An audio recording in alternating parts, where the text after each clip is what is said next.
Hey guys, and welcome back to G's Autos. Thank you so much for tuning in.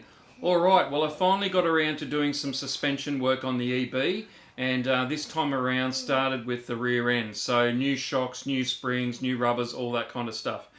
Anyway guys, this is a bit of just a walkthrough video on how I did the process. Hopefully this might help others out there who are looking to do the same thing and learn as they go. Anyway guys, enough out of me. I hope you liked the video. If you're enjoying the content and the how-to videos, give it a big thumbs up. And I'll see you guys on the next one. How about I talk it with you? Alright guys, so it's time to replace the rear suspension on the EB. So we've got the car jacked up underneath the diff, and we've got jack stands underneath the rear chassis rails, and giving ourselves enough height, which is good, to work underneath the car. Now, we, as in my brother, is here giving me a hand today with all this. He's just prepping tools and everything. What we'll do, we'll go inside the car and just have a look at where the top of the shocky towers are and show you how to get to those. Now, to get to the top of the shockies, you'll see the plastic trim here. Now, you'll see those two holes there. There's two there, and another two along there. Now they're just held in by black Christmas tree clips, and they're quite easy to get out. I've got an interior trim tool I use, and it just makes life so much easier. And there's the top of the shocky tower. Typically that little cover would sit on top, so we'll get into removing those now.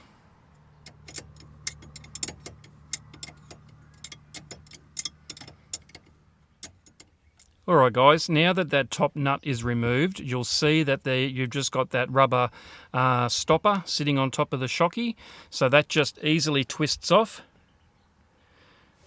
And that's that done, and now we'll go underneath and do some bits and pieces under there. Alright guys, so what we're going to do now is take this bolt off that's holding the sway bar on, one on this side and one on the other side. And what we're going to do then is, bear with me for a second, up underneath there you'll see an 18mm nut, and on the other side of that is an 18mm bolt. So we'll remove all those bits and pieces just so we can lower the diff down and give ourselves a bit more access and room to take the shockies out.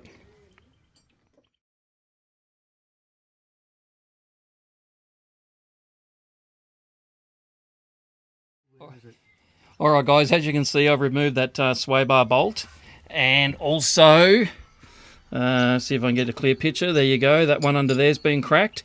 Now I'm going to remove the bolt that's holding the Watts linkage to the chassis, and that just runs from the centre of the diff on each side out to the chassis, and that one there is an 18, so I'll crack that now. Alright guys, I just thought I'd point this out to you. This is the nut and bolt that holds the Watts linkage to the chassis. Now apparently these nuts here have a pressed end, so they act almost like a nylock, so they fasten really good. Now if you find that these just screw on too easy and keep going, replace these, get rid of them and get new ones. Alright guys, once you've loosened off all your nuts and bolts, just put your hand up in here in between the spring and just give the shocky a bit of a nudge, and that will slide straight out through the bottom. Alright guys, so I am replacing all the top hat rubbers on these springs. So as you can see, when you're putting these top hat rubbers on, that bottom lip just pushes in underneath that bottom rung. Now when you come around to the tight side, or the narrow edge, you might just need a screwdriver just to lift up that edge to get the lip of the rubber underneath. Just make sure it's pushed in all the way and it's nice and even all the way around. And that's how it comes up. Alright, so the rear spring seats have been cleaned up, and we're going to replace them. They're fairly pitted, and when you have a look at the bottom, they're starting to split through the center of the base and cracks from the side, so these are no good. So we're going to use some good second-hand XE ones, and they'll do the job nicely. So we'll get onto that now. Alright guys, so ready to put this the spring seat back in, the spring rubber at the bottom. So just make sure. I got ice cream. Oh, good stuff, buddy. It's the same as Torrance. It is. perfect timing.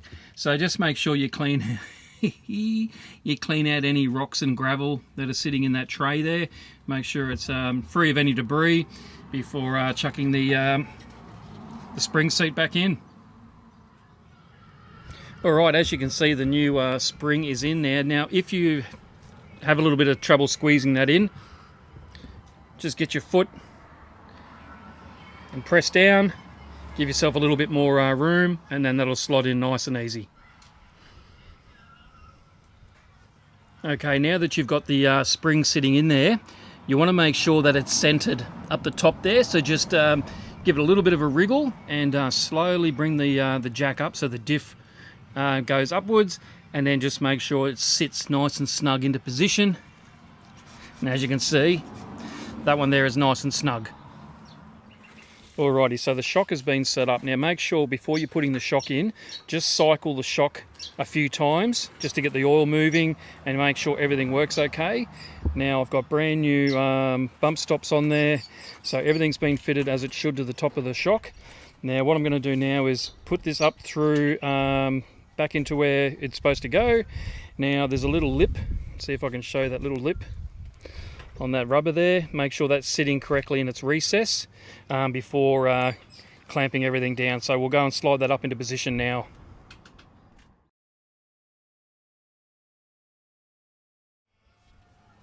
Alright guys, so basically slid that up into position. Now I needed a bit more room so to slide the shocky up.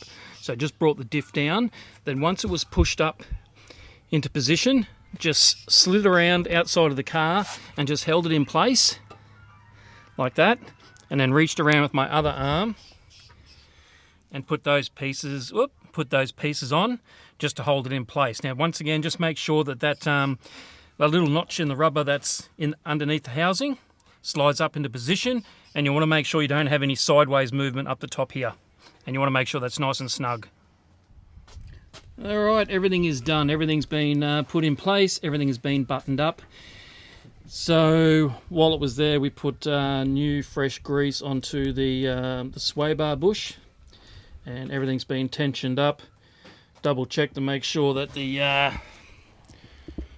spring was sitting in place. All that's been tightened up top, so this is all good to go. Once we lower it down, we'll do another tighten up on the watch linkage, also where the base of the shocky gets bolted up, and also the sway bar. Will make sure everything's tight there.